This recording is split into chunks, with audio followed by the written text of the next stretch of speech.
agora a gente vai começar uma série falando sobre religiosidade. É um assunto que tem tomado muito a minha atenção nas últimas semanas. A gente tem sido pauta das nossas conversas em casa lá, né, amor? A gente tem falado muito disso e eu tenho entendido que esse é um momento de despertamento nosso como cristãos para as estruturas religiosas. Eu ouvi algo nessa semana que fez muito sentido, já vinha com isso no coração, e aí essa semana isso fez mais sentido. Qual que é o grande inimigo do homem no relacionamento com Deus? Qual é o grande inimigo do homem no relacionamento com Deus? Você vai pensar, é o diabo, né? É o diabo, Deus é de um lado, o diabo do outro, nós estamos no meio e fica aquela dicotomia, Deus, o diabo. Não, o diabo, você repreende, em nome de Jesus ele sai, ele vai embora. E a estrutura religiosa que nós temos? E a religiosidade? Né? Aquelas situações, aquela mentalidade que nós temos de que existem formas, formatos, modelos, situações em que nós nos aproximamos de Deus. Isso você pode repreender que não sai. Você tem que mudar a forma de pensar, como Paulo fala lá em Romanos 12. Se a gente não mudar a nossa forma de pensar, a gente não experimenta a boa, perfeita e agradável vontade do Senhor. Então, existe um inimigo, sim, entre nós e o Senhor. E esse inimigo é a estrutura religiosa, é a religiosidade. E por isso que nós vamos abordar esse tema de religiosidade ao longo dessas próximas semanas e meses. Provavelmente a gente fique 2 meses em cima desse assunto. Porque é importante que a gente esgote esse assunto, né?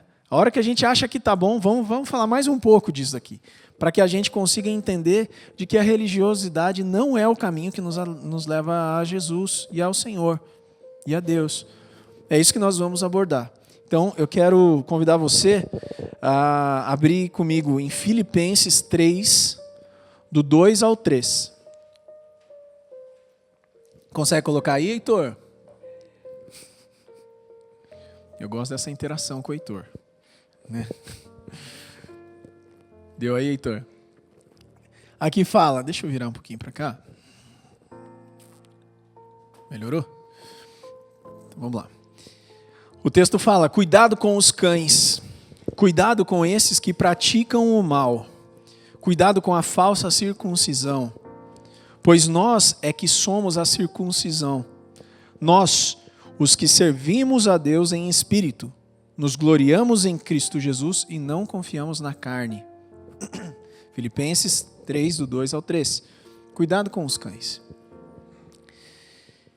Esse é o texto base que nós vamos usar hoje, para a gente iniciar essa nossa jornada, essa nossa série, falando sobre religiosidade. E eu quero fazer um contexto antes da gente entrar nesse texto a fundo. Eu quero trazer um contexto para nós. Acredito que algumas coisas precisam ser evidenciadas. A primeira delas é que Jesus nunca citou a palavra religião nas suas falas. Acho que isso é muito importante, porque toda hora que a gente pensa em religião, a gente pensa em algo ligado à fé. Então existe a religião cristã, a religião judaica, a religião islâmica, a religião muçulmana, né? A religião hinduísta e aí por diante. A religião espírita, a religião umbanda. Eles designaram isso como religiões, mas Jesus nunca falou religião. A palavra religião nunca saiu da boca de Jesus, pelo menos não está escrito na palavra. Nunca falou, Heitor. A gente pode ligar a palavra, pode entender, né, procurar na Bíblia, religião, não encontra isso nas palavras de Jesus. Esse é o primeiro ponto importante para a gente pensar. Jesus falou sobre igreja, a gente já falou sobre isso aqui, quando Jesus fala sobre eclésia, né, que é a assembleia que ele ia fazer em seu nome, sendo uma representante do reino de Deus, mas ele não fala sobre religião. Então esse é o primeiro ponto que a gente precisa evidenciar. O segundo ponto é que ele também não inaugurou uma religião. Jesus não foi a pessoa que inaugurou o cristianismo, né? Ele assim, agora eu vim, então eu vou fundar o cristianismo. Já que existe o judaísmo, eu vou fundar o cristianismo. Jesus não fez isso, não é essa. A gente se denomina cristão, porque a gente crê em Cristo. Mas Jesus não inaugurou a religião cristã. Isso é importante para a gente ter claro. Ele esteve dentro de um sistema religioso, é o terceiro ponto. Jesus esteve dentro de um sistema religioso que era o sistema judaico. Mas ele não denominou aquilo como um sistema religioso, como religião, aliás. Ele falou daquilo como um sistema, mas não falou daquilo como uma religião. E o quarto ponto é que Jesus constantemente contestou o sistema judaico e ele desmontou as premissas, trazendo uma releitura para aquilo. Então é importante a gente evidenciar isso, porque é muito fácil e ficou um caminho traçado. Eu gosto sempre de pensar naquele campo, todo mundo já deve ter essa visão. Um pasto grande, né, várias cabeças de gado, e as cabeças de gado elas caminham por onde? Por um caminho, né? Tem um pasto vasto lá, mas eles têm sempre um caminho que elas vão sair daqui para lá, elas andam nesse caminho. Elas não andam espalhadas, assim, elas vão andando num caminho. Isso é a nossa estrutura mental. A gente costuma pensar de uma maneira como um caminho dentro de um pasto grande. A nossa cabeça é um pasto grande, só que a gente está sempre caminhando por uma mesma trilha, por um mesmo caminho. E esse caminho, a glória está se manifestando. A glória do Senhor, né, Gerson? A gente tem sempre esse caminho que a gente vai trilhando na nossa cabeça e que a gente precisa começar a desconstruir. Porque se a gente não mudar a nossa forma de pensar, a gente não consegue experimentar a boa vontade de Deus. E eu não sei você, mas eu quero experimentar a boa vontade de Deus na minha vida, enquanto eu estou aqui. Então, se eu quero experimentar essa boa, perfeita e agradável vontade de Deus, eu preciso mudar a minha forma de pensar.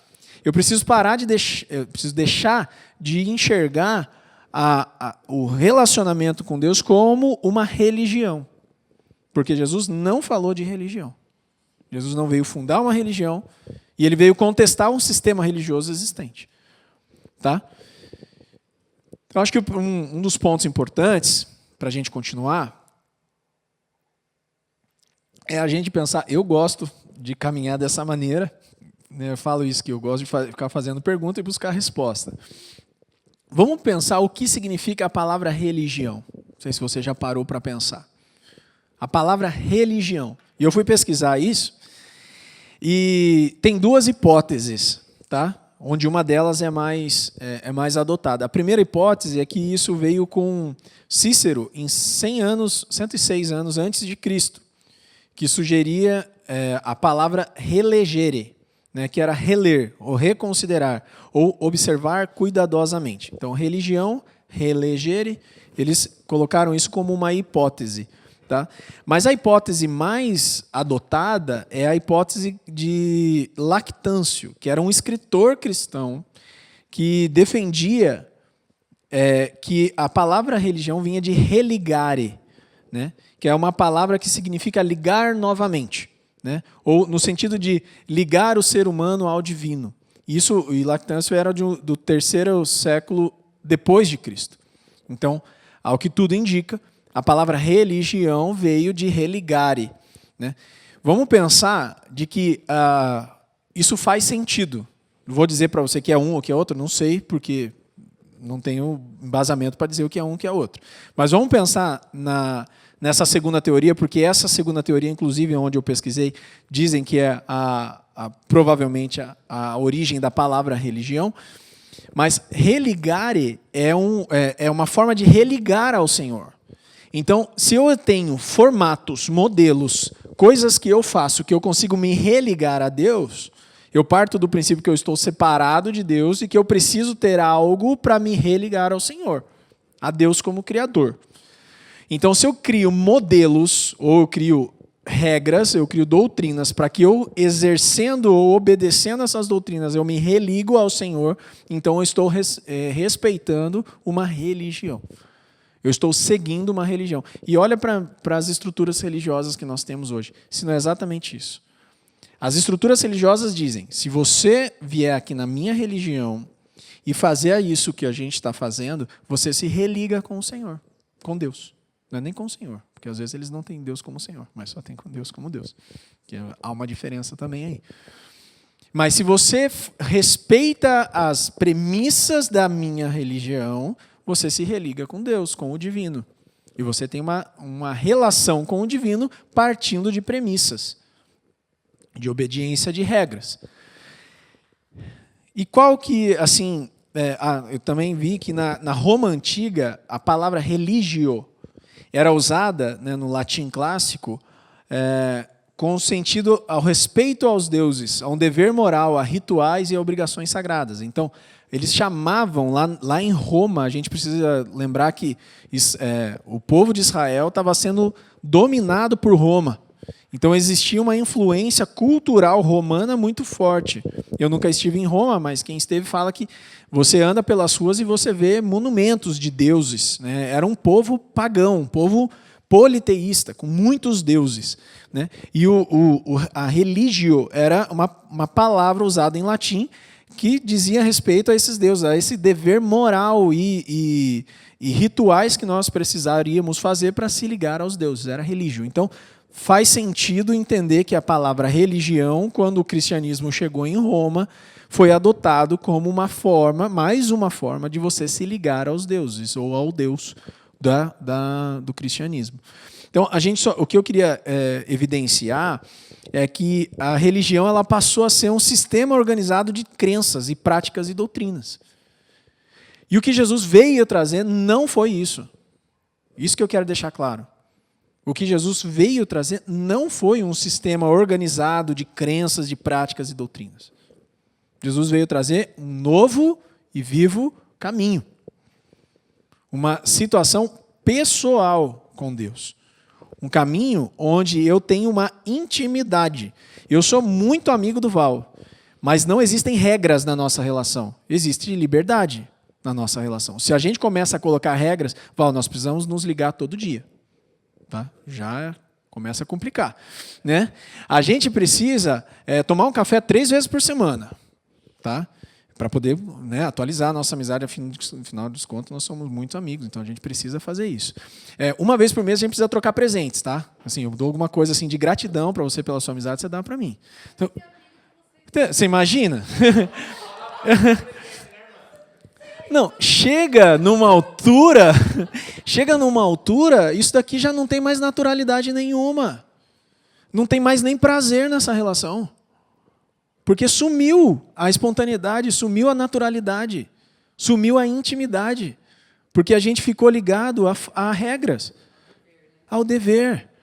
E a religião é isso, é transformar a nossa relação com Deus em um conjunto de deveres. E aí fica pesado. Porque o dia que eu faltar na igreja, misericórdia. Entendeu? Pronto, me desliguei do Senhor de novo. Vou precisar ficar 3 meses indo porque eu não posso faltar. Tem que fazer um jejum para pedir perdão, né? Entende? O que Jesus veio falar, e aí é uma situação, gente, que a gente vai construir isso aqui, mas Deus guiou o povo de uma forma com leis e regras até Cristo. Então Cristo foi a quebra do pensamento de leis e regras. E isso não coube na cabeça daqueles que tinham a estrutura religiosa em mente. Porque como que Deus se manifestou com o povo judeu, com o povo hebreu, né? Ele escolhe Abraão e fala assim: Abraão, através de você eu vou fazer uma nação, eu vou me revelar na terra, e todo mundo vai ver que vocês são um povo onde há um Deus e Senhor, e todo mundo vai ver que existem outros deuses na terra, sim, e esses deuses são estruturas demoníacas, né, espirituais, que agem, que fazem manifestações, mas eu sou o único Deus. E todo mundo vai ver através desse povo que eu vou fazer partindo de você, Abraão, que eu sou o único Senhor e através de você todas as nações da terra vão ser abençoadas. E aí ele fala o seguinte, só que para você andar na minha presença, para o seu povo, para esse povo que eu estou escolhendo andar na minha presença, vai ter que obedecer uma série de leis. E aí Deus põe as leis. Você fala, eita! Então, peraí, agora confundiu tudo, porque se a religião era um conjunto de leis onde eu preciso obedecer para que eu consiga ter me religar com Deus, Deus mesmo deu essas regras na história de Israel. Então, ele deu as regras, era para obedecer, para eles se ligarem com Deus. Tinha leis cerimoniais, tinha as leis sacrificiais, tinha leis de convívio, tinha leis de higiene, tinha uma série de coisas. E aí o povo falava, tudo bem, então eu me relaciono com o Deus, que não era o Deus Pai, era o Deus divino, Criador, Adonai, através dessas leis. E o povo cresceu em número e caminhou na história com esse conjunto de leis e regras. Tendo que obedecer isso, entendendo que se obedecesse isso, agradava a Deus e se ligava ao Senhor. E qual que foi a grande questão em xeque? Essas leis, elas não eram leis possíveis de serem obedecidas todas. Você conseguia obedecer 1, 2, 3, meia dúzia, 20, 30, eram 613. Como é que você consegue obedecer 613 leis juntas, sozinho, a vida inteira? Sem cair nada na vida inteira. Não dá. O que Deus estava querendo dizer com isso? Não tem como. Não tem como você querer se aproximar de mim através de leis, de regras. E Jesus veio e cumpriu todas essas leis. A palavra fala que ele andou sem pecado em tudo. Eu não consigo imaginar o que é isso. Mas a palavra diz que ele caminhou sem pecado em tudo. E como que a gente sabe que ele caminhou sem pecado em tudo? Como? Eu acredito piamente de que Jesus caminhou sem pecado em tudo, mesmo não tendo vivido com ele. E tendo na minha cabeça pensado como deve ser impossível fazer isso. Né? Mas ele fala que o que é impossível para os homens é possível para Deus. Ele era Deus, né? Mas era impossível. Como que a gente sabe que Jesus, de fato, obedeceu todas as leis? Porque o salário do pecado é a morte. Jesus morreu e a morte não o segurou. Né? Olha que interessante. Por que Deus criou essas leis? Lá no povo antigo. Por quê? A gente está falando hoje sobre estruturas de religiosidade. Tá? Então, por que Deus criou essas leis, esse conjunto de leis? Para evidenciar para o povo, para evidenciar para as pessoas que era impossível. E para evidenciar para as pessoas o que era certo e o que era errado. Então, essa era a ideia. Então, se a lei está vindo para dizer que aqui é certo, aqui é errado, quando você cai na lei, você cai no que é errado, você fala, errei diante de Deus. A minha inclinação mostrou que eu caí e fiz o que era errado diante dos olhos de Deus. Eu não sei se você pensa dessa maneira, mas quando Deus cria Adão e Eva, ele não deu um conjunto de leis para Adão. A palavra não relata que ele deu um conjunto de leis. Por quê? Porque ele era quem decidia o que era certo e o que era errado, e ele falava para Adão. Então Adão ia lá e consultava, Deus, o que você acha disso daqui? Não, isso daqui não é bom. Então, tá bom, então não vou fazer. Né? Quem cortou esse relacionamento? O próprio Adão. Quando desobedeceu. Então, essa distância que ficou necessário Deus fazer um conjunto de leis para dizer, olha, Adão, essa aqui é a minha vontade, então vai lá, cumpra. Aí, o povo vem e pega aquele conjunto de leis e fala, uau, isso aqui é... Bem, quem fosse inteligente, né, ia falar, isso aqui é impossível de... Pesado. Mas existia uma casta que falava, eu consigo. Eu obedeço. Eu sim sou quem consigo obedecer a esse conjunto de leis aqui. E vocês não. Então nós somos aqui os sacerdotes, os levitas, os peritos da lei. Nós somos as pessoas que são, né, que seguem a lei. E vocês não, vocês são plebe, o povo. Né?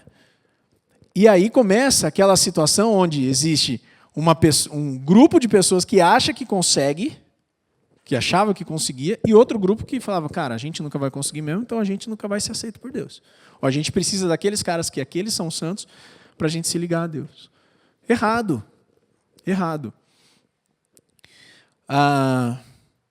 E o que acontece quando Jesus chega? Jesus chega e ele cumpre em si toda a lei. Ele obedece toda a lei, ele cumpre as profecias a respeito do Messias. Não só a lei, mas você fica imaginando a vida de Jesus. Ele cumpria toda a lei e ele ainda cumpriu todas as profecias que foram feitas a respeito dele.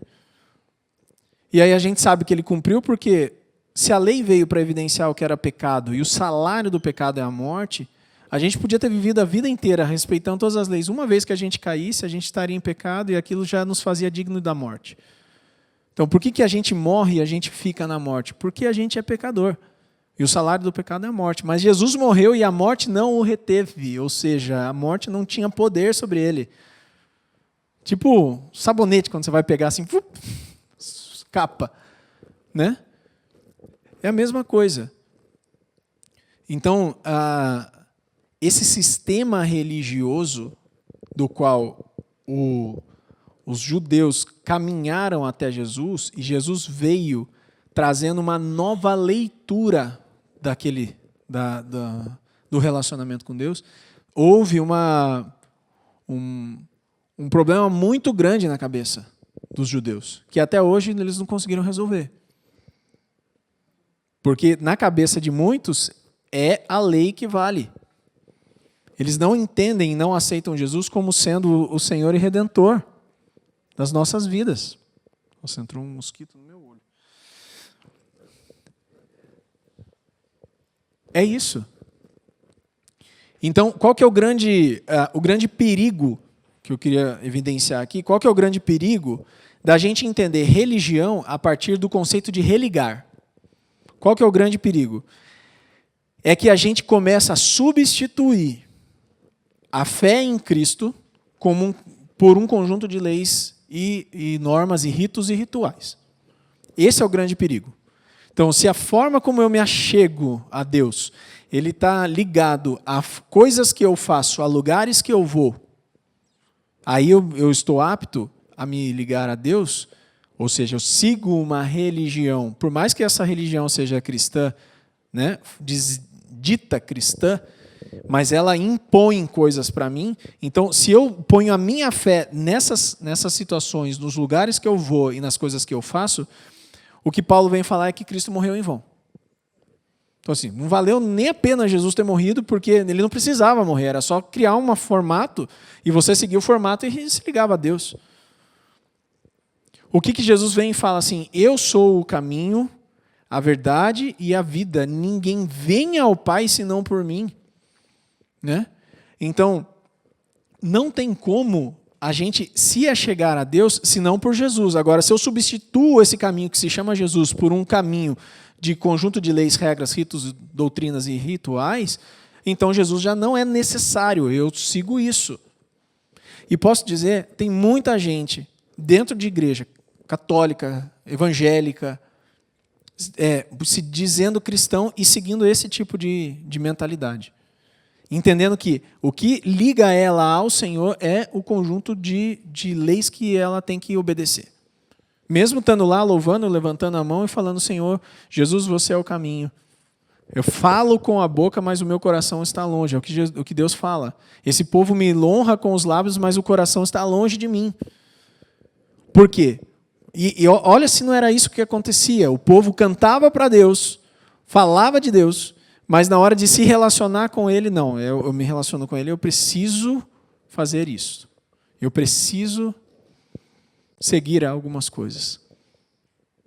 E para nós que somos de uma geração depois de Jesus, a gente está jogando fora a cruz de Cristo. Quando a gente faz isso. Essa é a dificuldade da estrutura religiosa.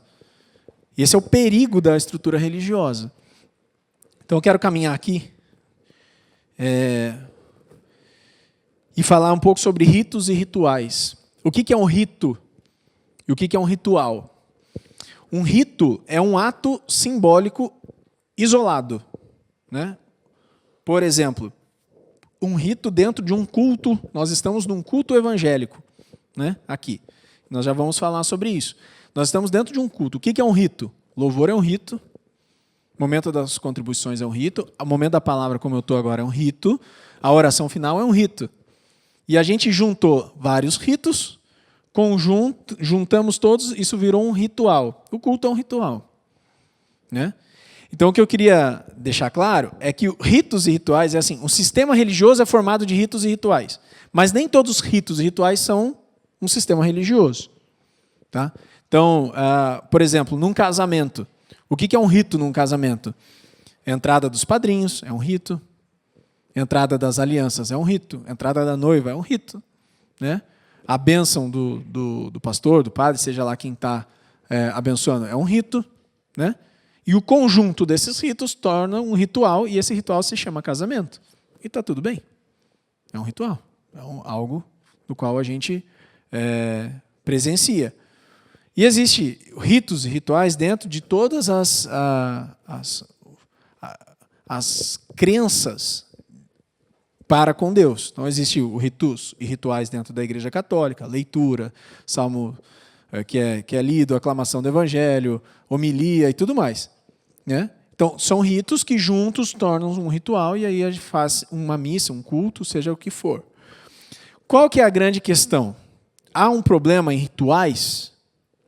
Não há problema em rituais. Jesus seguiu rituais. Jesus fez ritos, né? Ritos e rituais. O que ele estava querendo dizer com esses ritos e rituais? E o que é o alerta para nós hoje, né? Em cima dos ritos e dos rituais? É que nós não podemos depositar nesse ritual o caminho para nos ligar ao Senhor. Essa é a grande questão. Não tem problema nenhum eu estar dentro de uma igreja evangélica, dentro de onde eu estiver, entendendo que aquele rito que eu estou fazendo, aquele louvor, não é o louvor que está tocando o coração de Deus para que Deus me abençoe. Não é eu estou lá marcando presença no ritual que se chama culto, que o Senhor vai me abençoar. A grande questão, gente, da nossa relação com ritos e com rituais, é que nós fazemos isso por gratidão. E não fazemos isso como obrigação. É totalmente diferente. Totalmente diferente. Então, eu tenho que seguir esses ritos para me achegar a Deus. Não, eu faço esses ritos aqui porque eu entendo que esses ritos são situações importantes, mas eu amo a Deus independente disso. Eu fico pensando se um dia a gente chegar aqui e não tiver louvor, né? Não, vamos direto para a palavra. Muita gente vai achar esquisito. Putz, mas que estranho, né? Tem que chegar aqui, tem que ter um louvorzinho aí para a gente quebrar. Boa, Heitor. E se só tiver o louvor e não a palavra? Isso é uma situação boa também. Como que seria? Quebra um pouco, né, o formato do ritual que a gente tem que é o culto. Mas isso não muda em nada. Isso não muda em nada. Qual que é o grande problema religioso? É quando eu não posso perder nada disso. Não, eu não posso mudar, Fernanda. Não pode não ter a palavra. Entendeu? É 3 louvores. Se colocar 2... 4 aí é demais. É demais. Aí na semana que vem tem que fazer 2. Para ficar na média. Você está entendendo? Quando a gente começa... E a gente é muito bom em criar regra. Nós, seres humanos. Nós somos muito bons. Aí aí nós somos pós-graduados, né, Mittler? Né? Porque daí a gente põe regra, a gente cria regra para nós, e aí a gente quer vomitar essa regra para o outro. Porque, afinal de contas, aquilo fez tão bem para mim que você precisa fazer aquilo. E vai embora tudo aquilo que a gente falou da liberdade de uma relação. Aquilo se esvai. Some.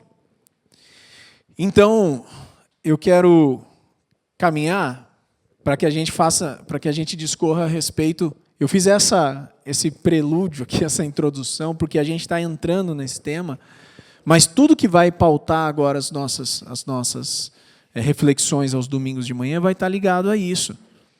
Ao cuidado que nós temos que ter, que nós, muito embora estamos dentro de um sistema religioso chamado evangélico, nós temos um chamado de enxergar a nossa relação com Deus, mesmo dentro da estrutura evangélica, como uma estrutura de liberdade. E a gente tem que tomar um cuidado, porque Paulo fala lá, cuidado para que a liberdade que vocês têm não seja usada para libertinagem. Então essa daqui é um chamado que Jesus está nos dando de nos relacionarmos com Deus em liberdade e em intimidade. Tá? Vamos voltar para o texto? Heitor, põe de novo para mim o texto ali, por favor. Filipenses 3, do 2 ao 3. Eu quero discorrer sobre ele, que a gente está na reta final aqui já. Vamos lá. Cuidado com os cães. Cuidado com esses que praticam o mal. Cuidado com a falsa circuncisão. Pois nós é que somos a circuncisão. Nós, os que servimos a Deus em espírito. Nos gloriamos em Cristo Jesus e não confiamos na carne. O que esse texto está querendo dizer? Paulo está falando à igreja dos Filipenses, e Paulo estava em Roma, já no fim da sua vida, escrevendo à igreja de Filipos, né? Que era na Grécia. Ele fala do seguinte aqui, cuidado com os cães. Quem eram os cães que Paulo está falando? Eram os judaizantes. Quem eram os judaizantes? Era aquele povo que saía de Jerusalém e sabia que estava tendo um movimento lá e ia para lá para impor regra, como o Emittler falou agora, impor as regras do judaísmo para aquelas pessoas que estavam recém-convertidas ao Evangelho. Então, aquelas pessoas tinham recebido o Evangelho de Paulo, entendendo que o Evangelho era a boa nova de Cristo, e que Cristo veio e morreu para que nós tivéssemos acesso a Deus como Pai agora, não como um Senhor distante, mas como um Pai próximo. E elas receberam esse Evangelho. E estavam vivendo de acordo com esse Evangelho. E aí saía alguém de longe, que era antigo na fé judaica, e se infiltrava na igreja e começava a colocar regras para essas pessoas. Seguinte, vocês entenderam aí o que Paulo falou, mas tem que se circuncidar. Você já se circuncidou? Entendeu? Então, o que esses caras estavam fazendo? Eles estavam jogando regras para aquilo que Paulo já tinha desconstruído. De que Jesus já fez tudo isso. Todas as regras que eram necessárias para que se ligasse a Deus, Jesus fez. Agora não é mais necessário essas regras. É a fé em Cristo que salva. Então ele fala assim, cuidado com os cães. E aí eu fui pesquisar, por que Paulo usou cães? O que cães queria dizer? O que chamar o outro de seu cachorro, né? Naquela época queria dizer. E daí eu fui ver que cão era uma ofensa pesada, né? Que ele remetia à impureza, porque os cães eram considerados animais imundos, eles viviam nas ruas, não eram que nem esses cães que a gente tem hoje, né? Cães de colo. Pais de pets não existiam na época. Cães que andam dentro do carro, né? De colo, né? Como a gente tem, dorme na cama, né? A gente estava semana passada com o cachorro do El lá em casa. Que delícia, cara. Dormia na cama. Ah, meu Deus do céu. Tinha que devolver, foi uma tristeza, Fernanda do céu. Então, mas os cães não eram esses cãezinhos bonitinhos que nós temos. Eles eram animais de rua, né? Eram animais imundos. Eles comiam restos de comida, eles viviam nas ruas, se virando lixo, né? Comendo carniça, resto de animal morto. Então, os cães eles eram tidos como animais imundos. Eles eram desprezados, né? Então, chamar alguém de cão era chamar de impuro. Tinha uma despreza moral e religiosa, né, porque os judeus usavam a palavra cães para se referir aos gentios. Olha isso. Então, a palavra cães, quem que era? Vamos imaginar assim, nós que somos da igreja, nós somos puros, nós estamos buscando a Deus. Passou alguém aqui, esse é um cão. E esse aqui, quer nem saber de Deus, né, está vivendo em pecado, cão. Era o que os judeus faziam com os gentios. E o comportamento também do cão era ligado a algo vulgar, impuro ou indigno. Então, quando os judeus usavam a palavra cães, eles se referiam aos que não eram judeus e significava tudo isso aqui. Então, o que Paulo está fazendo? Paulo está virando a mesa. Paulo está falando o seguinte, ó, vocês que já receberam o evangelho, vocês que entenderam o evangelho de Cristo, cuidado com os cães. E aí ele está chamando os judeus de cães. Ele está virando a lógica do negócio. Está falando por quê? Porque, e Paulo foi bem irônico, né, nessa situação, porque ele está falando, inclusive, da circuncisão. Né? O que era a circuncisão? A circuncisão era a marca que o judeu tinha de ser um povo eleito. Só que aquilo morreu.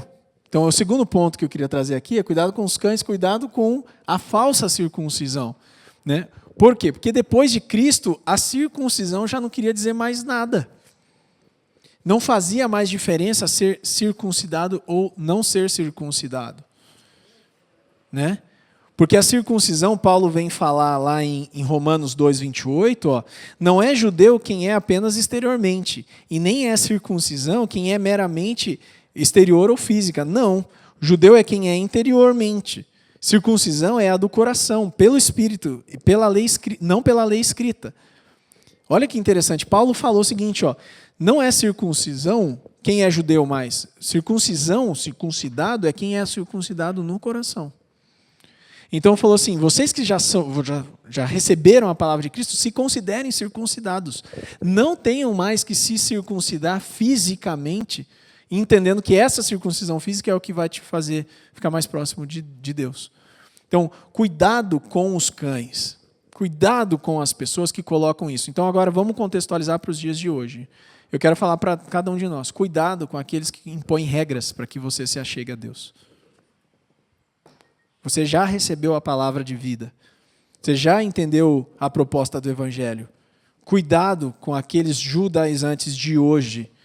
Pessoas que se colocam como arautos da moralidade e da espiritualidade, colocando sobre você um peso que você precisa seguir para chegar a Deus. Cuidado. Isso está errado.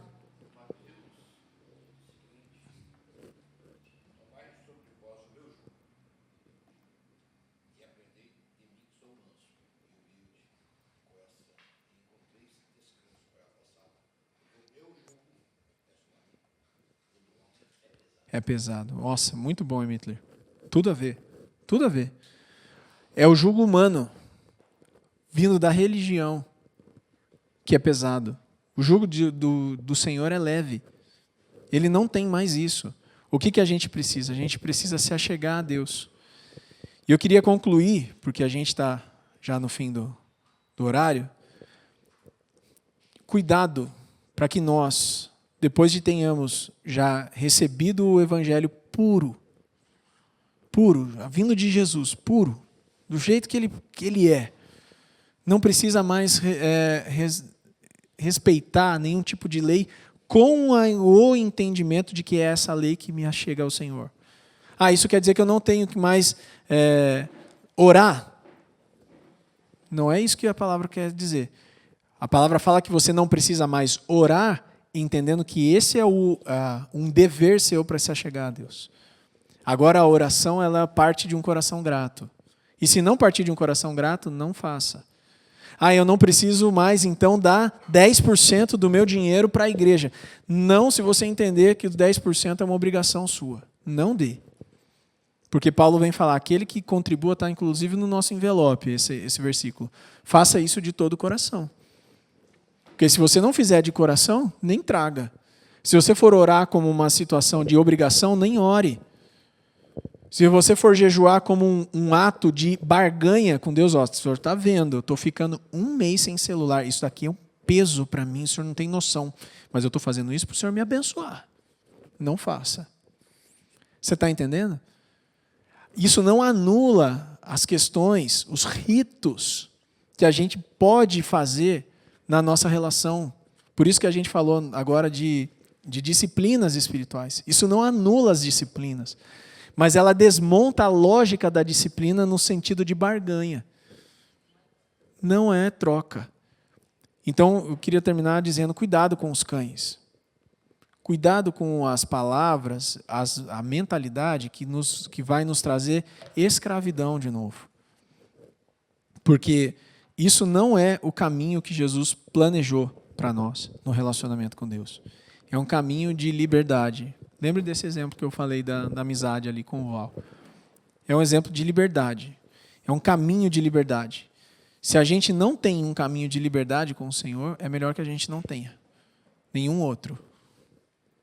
Porque a gente vai ficar achando que a gente é mais qualificado, que a gente está mais próximo porque a gente faz determinada situação. Se coloque em pé, vamos orar? Nós estamos encerrando.